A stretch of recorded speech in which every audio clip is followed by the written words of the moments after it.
turns out the Biden administration is expected to request more than $770 billion in Pentagon and related spending for the fiscal year beginning in October. So for 2023, yeah, I know, crazy, right?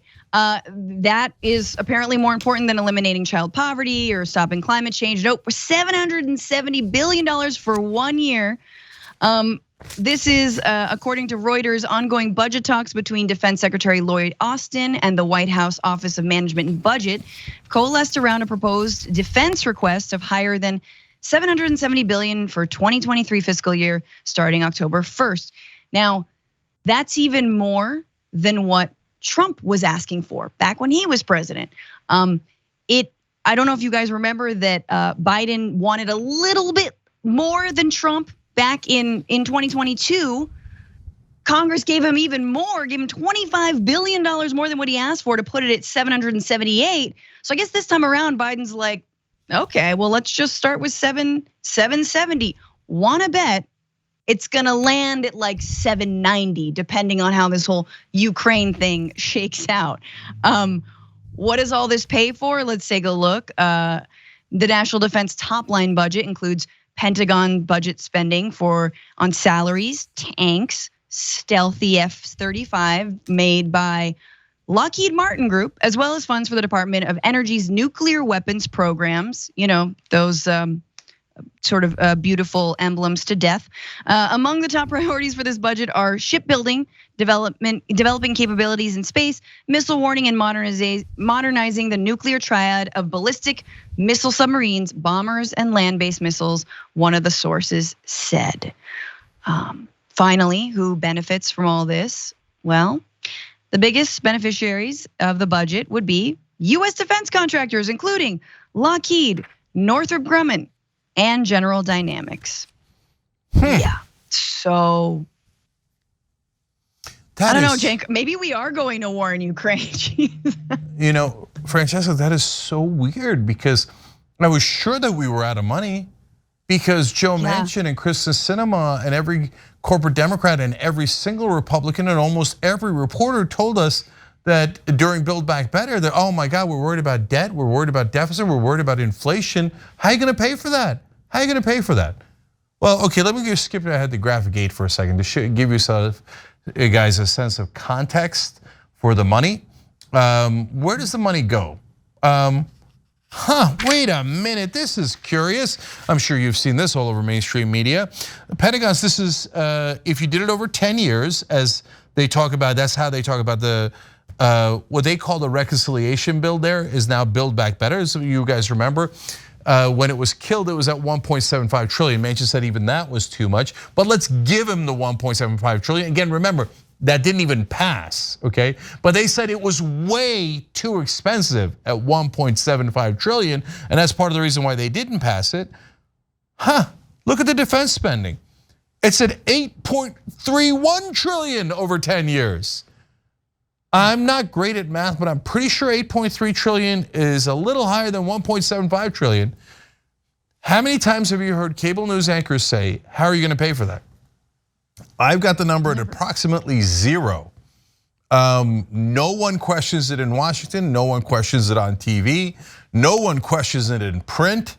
Endless wars, endless money for wars. That passes easily, and not just with Republican votes, with tons and tons of Democratic votes. That's asked for by Joe Biden, the same Joe Biden that gave up on his own agenda, Build Back Better, because it was too expensive.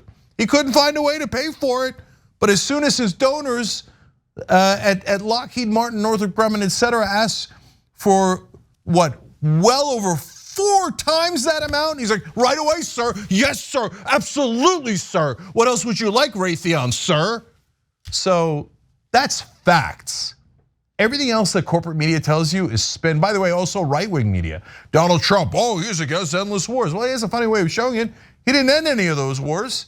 And he asked for record amounts for defense spending to go to his donors who are also defense contractors. And now Biden, not to be outdone, said, remember how progressive I am. I'll spend even more money on defense than Donald Trump did. So as usual, corporate Republicans and corporate Democrats agree we should all get screwed We should be robbed of our money by these defense contractors. And then when it comes time to giving you child tax credit or paid family leave or lower drug prices, golly gee, we can't find any money. It's the ultimate, like I feel like it has to do with Afghanistan, which the problem with the Afghanistan withdrawal had nothing to do with the fact that weapons contractors and defense contractors didn't get their snacky, they didn't get their ice cream sundae. So I feel like, but that's what Biden and the administration is taking from it. Like, oh no, we feel so bad. Oh, we said you couldn't have a cookie. Okay, you can have ice cream for dinner. That's what $770 billion. There you go. You can just eat ice cream for dinner and be happy. Don't hurt us. Don't be mad. It's all just to like make sure that they're on board and make sure, and that's terrifying. That is terrifying that weapons contractors have so much pull. But as Cenk said, and in the numbers, they really are even in terms of who's donating to whom. So here's a graphic of the top contributions just from the last year, 2021 to 2022, from all these weapon contractors, right? And you can see red versus blue where they're donating. I know it's super small, but Lockheed Martin split down the middle, Raytheon split down the middle, General Dynamics split down the middle, Northrop Grumman split right down the middle between Republicans and Democrats. And that's from Open Secrets. You guys should and can take a look at that. To bolster and buttress what Cenk was saying about Build Back Better, let's just look, let's compare. What do you get for your defense money versus what do you get with Build Back Better? So let's start with Build Back Better. All right, 1.75 trillion over 10 years. Remember, 10, so 0 after that. You get universal pre-K, child care and enhanced child tax credits, subsidies on Affordable Care Act, exchanges through 2025, I could use those. Federal help to those who fall below the poverty line, $570 billion into climate measures and addressing affordable housing shortfalls. And again, that's the pared down. This is the compromised.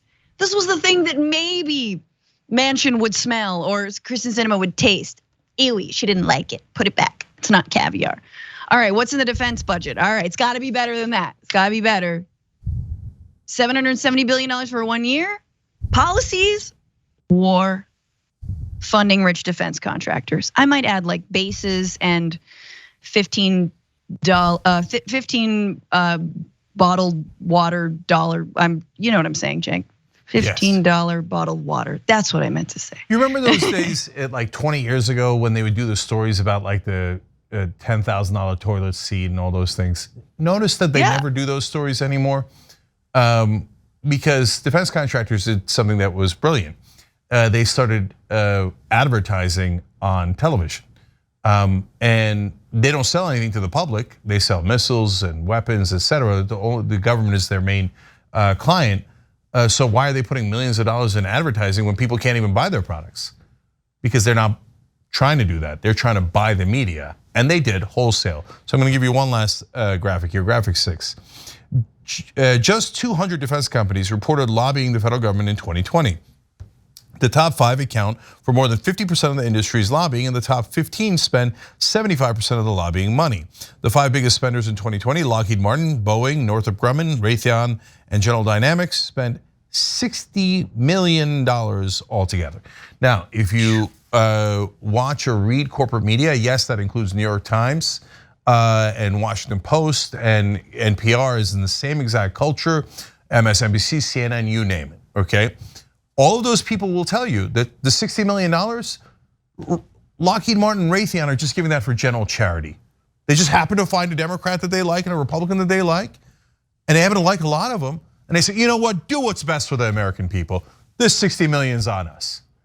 We say they're spending that $60 million to buy those politicians, to legally bribe them, and that they're getting the votes of those politicians.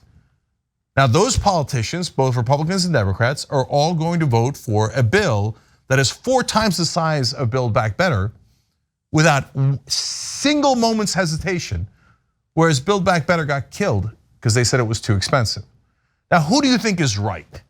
Do you think mainstream media covering for the politicians and their own advertisers are correct? That these defense contractors give money to politicians out of the goodness of their heart and expect nothing in return? Or do you think the trillions of dollars funneled to those contractors might have something to do with illegal bribes they gave to all of those corrupt politicians? Everyone knows the answer, Francesca. Everyone knows it. It's so humiliating to be a mainstream media reporter or editor who has to go out there and go, no, it's not true. They're doing it for the general welfare, and politicians are honest and they don't care about the donor money. Humiliating.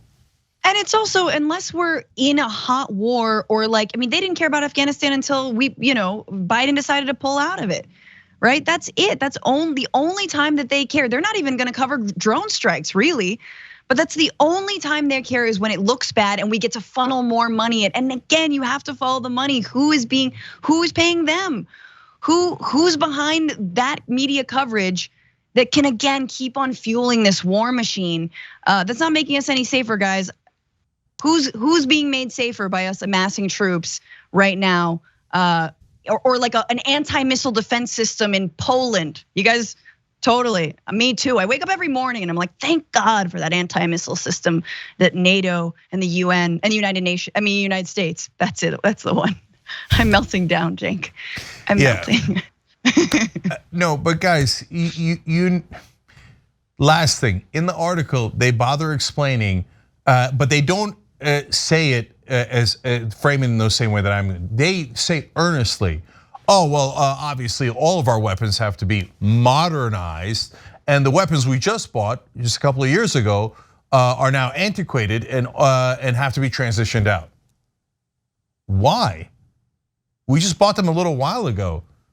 It seems like it's like a racket where you just keep buying new weapons that you don't need and just taking the weapons that cost us trillions of dollars and throwing them in the garbage just so the defense contractors make more money.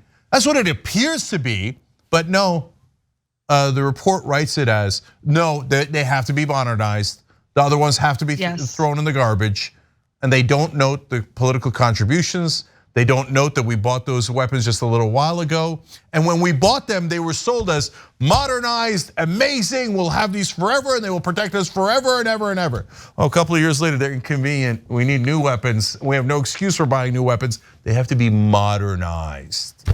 Oh, but Cenk, I wish they were thrown. Last point, I wish they were thrown in the trash. Instead, they're used, F-35s being sold to UAE, that is also with Saudi Arabia right now, bombarding the people of Yemen, starving the people of Yemen. So no, we take the old stuff, we sell them abroad, further destabilize the Middle East and Central Asia, and then it all just works its magic. It just comes full circle, and it's a self-fulfilling, disgusting prophecy. If you are watching this and you work in mainstream media, just have a little bit of pride. Just have some smidge of self-respect and go ask your editor, how come we never ask when it comes to defense contractor money, how are you gonna pay for that? How come we've never, ever asked that in our history? And the minute you go to do something for the American people, hey, expand Medicare, lower drug prices, give people a free college education, we instantly, all of us in unison scream, how are you going to pay for that? Media in this country is disgusting. Absolutely disgusting. Thanks for watching the Young Turks, really appreciate it. Another way to show support is through YouTube memberships. You'll get to interact with us more. There's live chat emojis, badges. You've got emojis of me, Anna, John, JR, so those are super fun. But you also get playback of our exclusive member-only shows and specials right after they air. So all of that, all you gotta do is click that join button right underneath the video. Thank you.